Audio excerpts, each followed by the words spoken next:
Let's talk WomenTalk. Today we meet Eric, the first man we've ever featured on WomenTalk.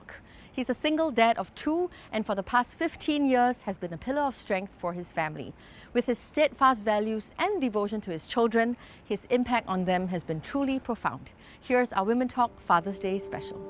Hi, my name is Eric. I'm a single father of 2. Celeste, she's 21, and a son that's 19. The toughest part of being a single dad, it's not so much of bringing up the children.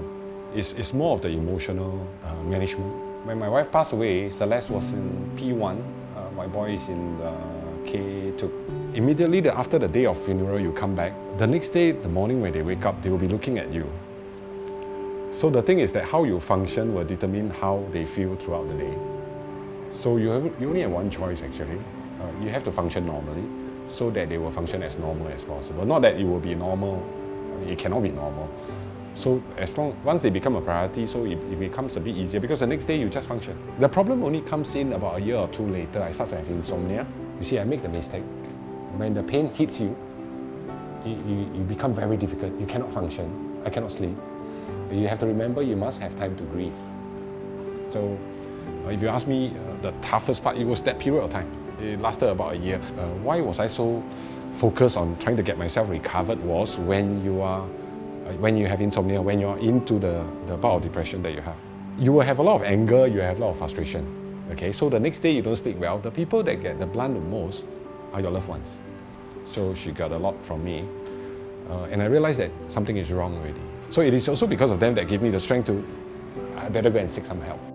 Being a single dad, I need to change my attitude because I start to think, what would a mom do? Until when Celeste is in primary school, I actually bought a book about menses. I read the book. I understand it because to me, I just want to prep her.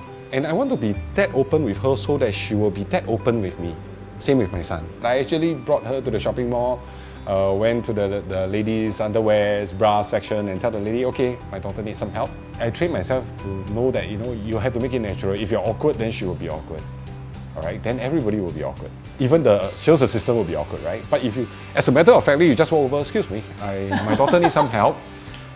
She will be getting some bra and some panty today. She's 16 years old now. Can you just help her out? I was always joking with myself sometimes that I think I know which store sell things at a cheaper price than what is going on in the share market. So, but I know all the storeholders, buy all the food. So I planned the menu for the whole week. This is what I taught mothers to do, sorry, typically Chinese. Yeah, that's what I am. I know she wouldn't believe that. I understand where she's coming from. But I just want to tell you, I am a typical man then. But I changed, right? My circumstances changed me a lot. And then you realize there are so much things. Being a full-time mother is a profession. It's a profession, trust me. All the guys out there, listen, it's a profession. All the teeny-gritty detail you do not know. You know why that towel is there clean and crisp? Because your wife put it there. What I have always advised Celeste to do, my expectations are very simple. Whatever skill, whatever knowledge, however rich, however poor you are only supposed to make a difference to the people near you, make a difference with all the skill that you've learned.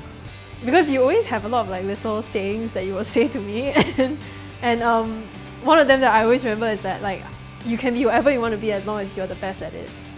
And then you'll be like, oh, you can be a road sweeper as long as you are the best road sweeper. I remember you saying things like this to me, and it still very much holds true. Yeah, I think I am influenced by you in terms of, especially in seeing what you do on an everyday basis, and I guess that's why I'm so interested in policy, and I do a lot, when I do volunteering, I think a lot about being on the ground and listening to people and hearing people's stories. That is very much a part of how I want to influence and help other people. Yeah. What is important to me about our relationship is that we can still communicate and talk very openly despite having different values. We always remember that relationship never change. The love never change. It's just that we don't agree with that point of view, that's all. And we can be quite heated to a certain extent, but we always take it that it is the disagreement of the issue, not so much of the relationship that we have. I think you taught me a lot about how to apologize, because we do get very heated when we argue.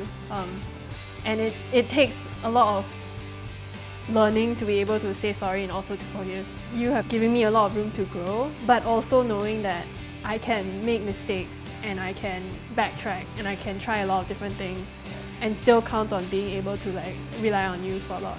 The fact that you've been very emotionally open to me since I was very young has helped me to trust you with a lot of things that I worry about. Yeah, I think my dad has very much been an anchor for me, especially now that I feel like there have been a lot of changes happening in my life. I would like to share something that Celeste was on camera in St. Hilda's primary school. Yeah, So they actually did a video for Father's Day. Celeste actually said that I wish my dad would have more time to spend with the friends because she really spent a lot of time with us. I'd like him to maybe spend...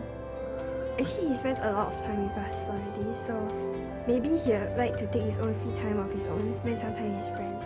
I still feel the same. I still think that you should spend more time with your friends, and I feel like you've given your whole life to having children and raising children, and I always would really like for you to have a life outside of your children. I know it's hard for you, but I really do. I know you have a lot of dreams about traveling and learning and seeing a lot of things, and that have been put on hold because of us. And I would like to see you fulfill all those dreams as well, as much as you would like to see me fulfill my own dreams. Yeah. Thank you for that. I will.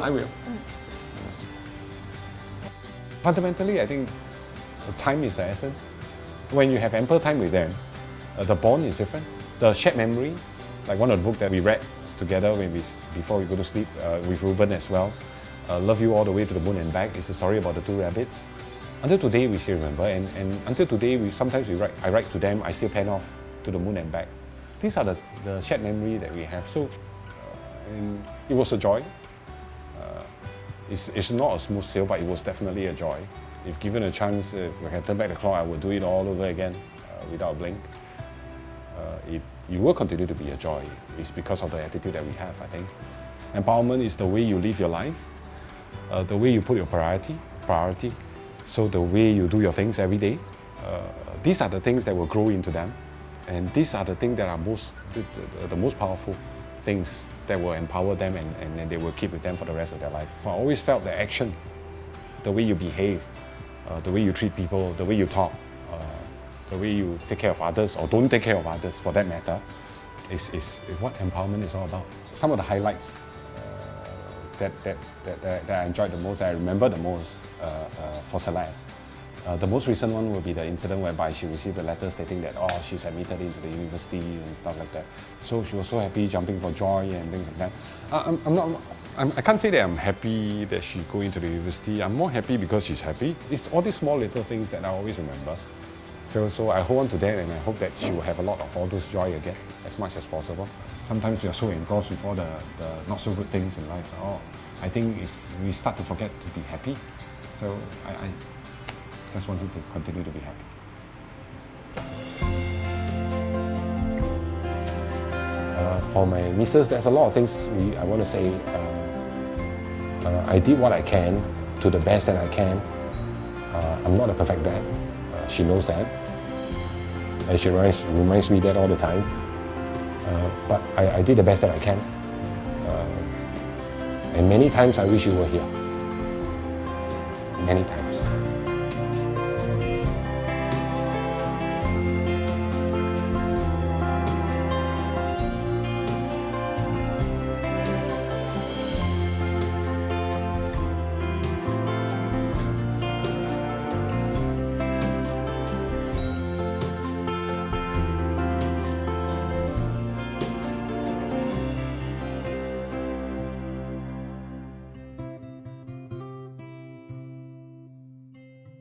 Thank you so much for watching Women Talk. Here are more stories of inspiring women just for you.